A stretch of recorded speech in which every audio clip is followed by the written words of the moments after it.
चलो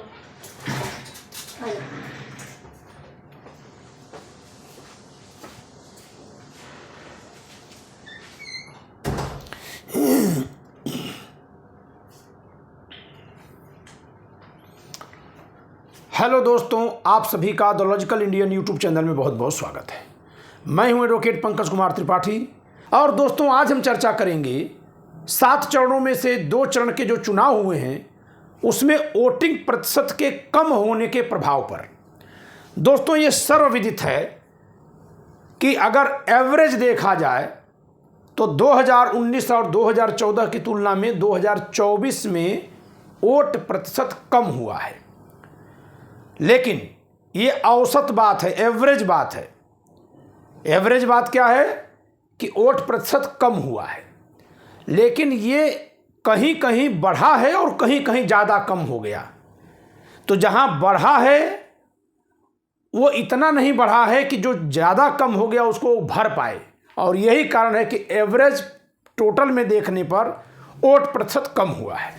जैसे जो कल दूसरे चरण का मतदान हुआ है 58% के आसपास यूपी में, जहां पिछली बार 62% यानी 62% था, लगभग 4% वोट कम पड़ा। अब इस पर क्या निष्कर्ष निकाला जा सकता है?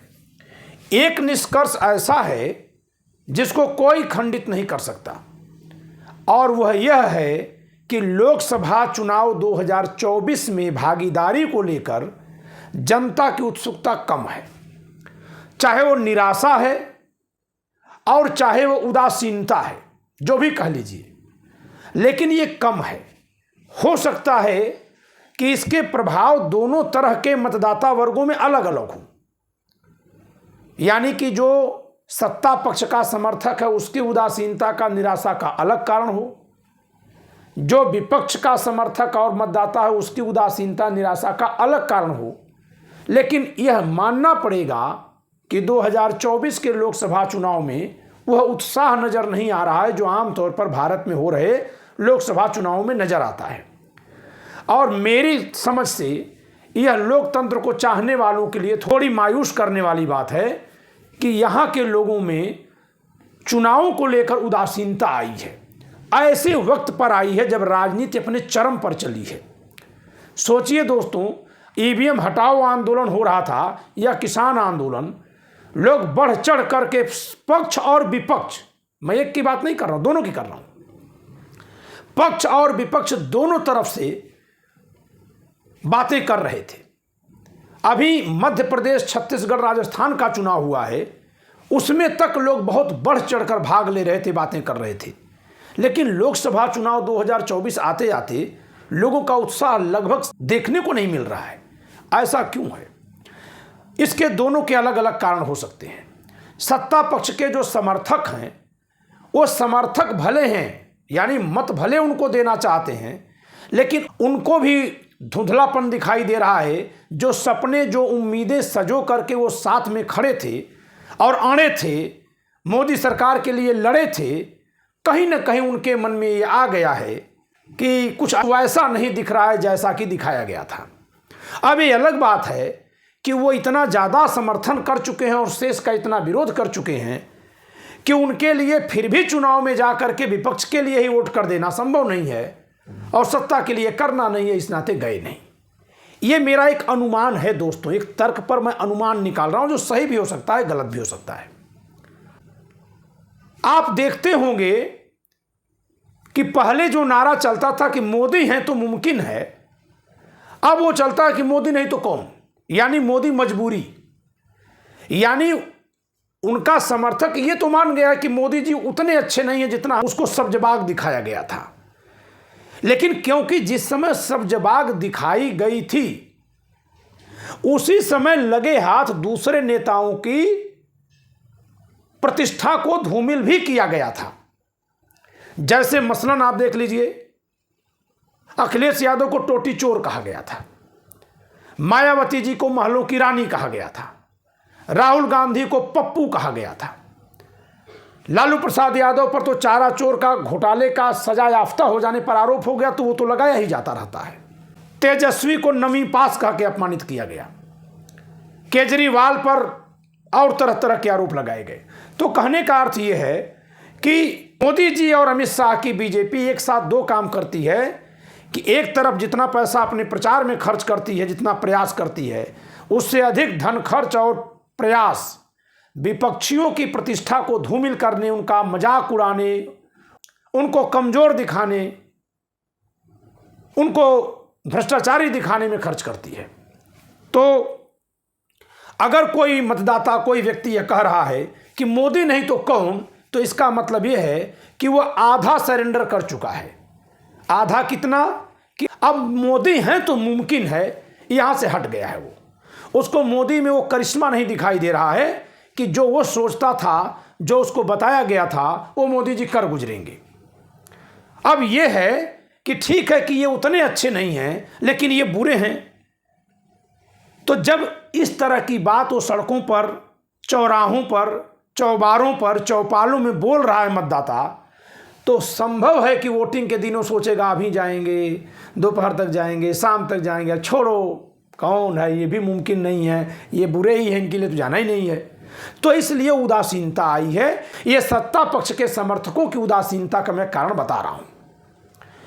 अब आइए विपक्ष के मतदाताओं में उदासीनता, क्योंकि दोस्तों क्षमा करिएगा, मैं इस तरह से नहीं बोल सकता हूं कि ये उदासीनता आग जो भी वोट प्रतिशत कम हुआ वो सिर्फ और सिर्फ सत्ता पक्ष का कम हुआ है, क्योंकि जब एंटी इनकम्बेंसी होती है तो भी वोट प्रतिशत बहुत तेजी से बढ़ता है। यानी मोदी के खिलाफ एंटी इनकम्बेंसी तो नहीं दिख रही है। आप देखा करिए कि जब बहुत ज्यादा वोट पड़ जाता है यानी सरकार बदलना है, लोगों में एक उत्साह है, तो जो हम लोग अभियान चलाए ईवीएम हटाने का या और तरह से सरकार बदलने का, उधर के समर्थकों में क्या है? उधर के समर्थकों में दो बात से उदासीनता आई होगी। मैं फिर से कह दे रहा हूं कि मैं तार्किक एक मूल्यांकन कर रहा हूं। एक तो अपने नेताओं के बंट जाने से बहुत ज्यादा उदासीनता आई, खासकर नीतीश कुमार और मायावती जी के हट जाने से बहुत मनोबल टूटा है लोगों का।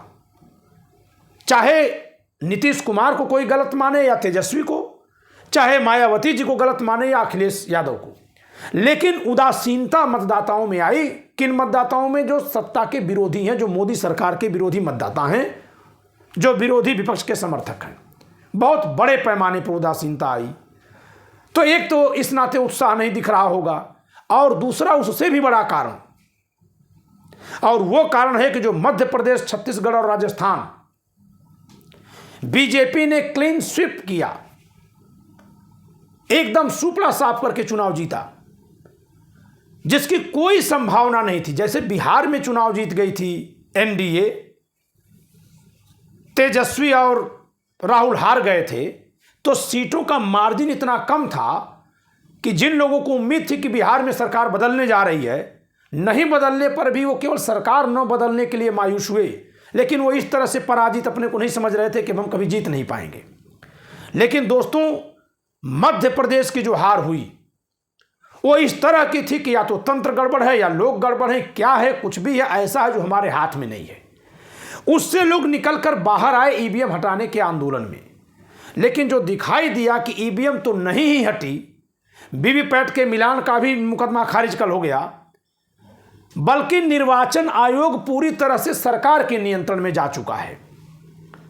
मैं इसी नाते जो ये एक तरफ से लोग चैनल पर बैठकर मूल्यांकन कर रहे हैं कि ये हो गया, वो हो गया, घुटने टेक दिए, हार गए, अरे अभी बहुत सारे फैक्टर्स हैं। आप किसी का मूल्यांकन जब करिए तो केवल व्यूअर्स को खुश करने के लिए मत करिए। एक तो बड़ी दुर्भाग्यपूर्ण स्थिति है कि हर किसी चैनल के एक विशेष तरह के दर्शक हैं। जैसे मेरे ही चैनल पर जिस तरह के दर्शक हैं, लगभग उनकी संख्या, उस तरह के विचारों वालों की संख्या कुल दर्शकों में से 90% है। तो होता क्या है कि जो इधर से बोलता है व्यक्ति, वो उनकी प्रतिक्रिया के अनुसार अपनी बात को बनाता है कि ताकि उसके वो दर्शक जाएं न। जैसे आप विगत 2-3 दिन की वीडियो जो मेरी देखिएगा कि जैसे ही मैंने जातियां कैसे बनी पर चर्चा शुरू किया और उस पर सोचने की बात कर दिया, तो क्योंकि हमारा मतदाता वर्ग वो है जो ये मान कर चलता है कि जातियां ऐसे ही बनी, वो सोचने की जो मैंने पुकार की उस पर यह मान गया कि ये लग रहा है कि जो हम सोच कर बैठे हैं उसको खारिज कर रहे हैं, जबकि हम तो समझने के लिए चले थे ताकि जिससे बुद्धि थोड़ी खुले इस तरह की चर्चा से बुद्धि खुलती है। जैसे हर कोई जान रहा फल ऊपर से नीचे गिरा, लेकिन जब कोई कहेगा कैसे और सोचेगा तो उससे बुद्धि बढ़ती है, उससे कोई न्यूटन पैदा हो जाता है, वैज्ञानिकता आती है। हम तो सोचने के लिए पुकार किए, लेकिन दर्शक वर्ग क्या किया, हमें छोड़ना शुरू कर दिए। बहुत बड़ी संख्या में लोग हमें अनसब्सक्राइब किए। हम फिर भी हमें कोई फर्क नहीं पड़ता, क्योंकि हम इस बात की परवाह नहीं करते कि व्यूअर्स कितने मिल रहे हैं और कितना आ रहे हैं। हमें इस बात की परवाह है कि कहीं सरकार तो हमारे चैनल को नहीं दबा रही है, क्योंकि सरकार हमारा चैनल न दबाए ये हमारा अधिकार है। लोग हमारे चैनल पर आए जाएं ये उनका अधिकार है।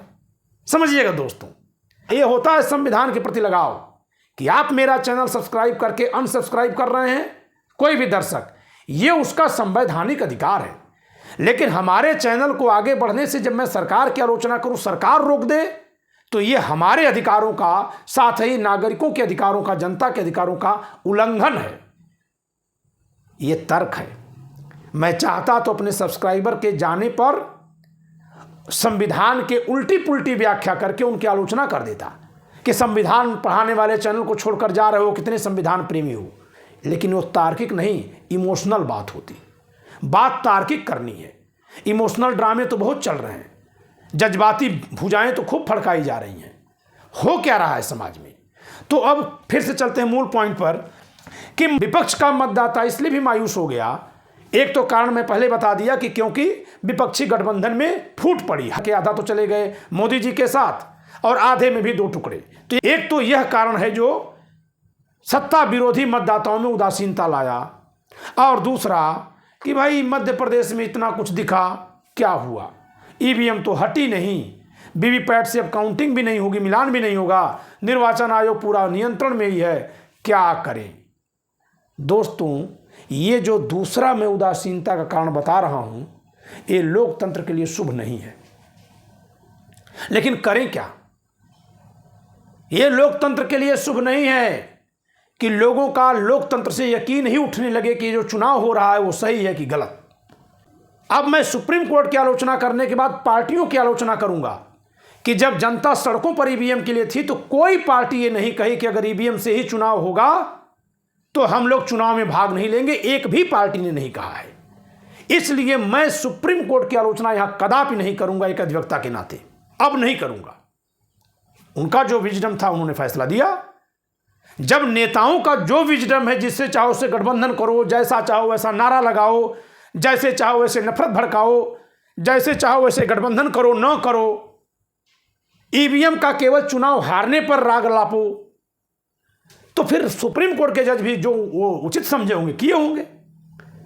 लेकिन ठगी गई है जनता। किस रूप में? मायूसी आने के रूप में। और अगर मायूसी आती है और इस कारण लोग वोट देने नहीं जा रहे हैं तो ये कहीं ना कहीं लोकतंत्र के कमजोर होने का लक्षण है। मैं इस रूप में भी निष्कर्ष नहीं निकाल सकता कि जो वोट कम हुआ है उससे बीजेपी हार रही है और विपक्ष जीत रहा है, या विपक्ष हार रहा है, सत्ता जीत रही है। अभी मैं इस तरह के निष्कर्ष नहीं निकाल सकता। इस तरह के कितने पंडित भविष्यवाणी किए थे, चुनावी पंडित, मध्य प्रदेश की, छत्तीसगढ़ की, राजस्थान की, सुपड़ा साफ था। हुआ क्या? क्यों हम नकली झुनझुने बजाएं? तो इसलिए मैंने अपनी समझ से मतदान प्रतिशत के कम होने के दोनों तरफ के संभावित कारणों को समझा दिया है, बता दिया है। शेष मूल्यांकन करना आपका अधिकार है। इस वीडियो में इतना ही। वीडियो पर अपने विचार दीजिए, और अगर आपको मेरी बात पसंद आ रही हो, तार्किक दिख रही हो, तो आप लाइक करिए, शेयर करिए। चैनल सब्सक्राइब न किए हो तो सब्सक्राइब करिए। अनसब्सक्राइब कर दिए हूं और आपको लगता है कि आपने गलत कर दिया था तो सब्सक्राइब करिए। केवल पर्दा से ढक देने से हकीकत बदलेगी नहीं, और हकीकत न देखने से बुद्धि और कुंद हो जाएगी। तो इस वीडियो में इतना ही। जय संविधान।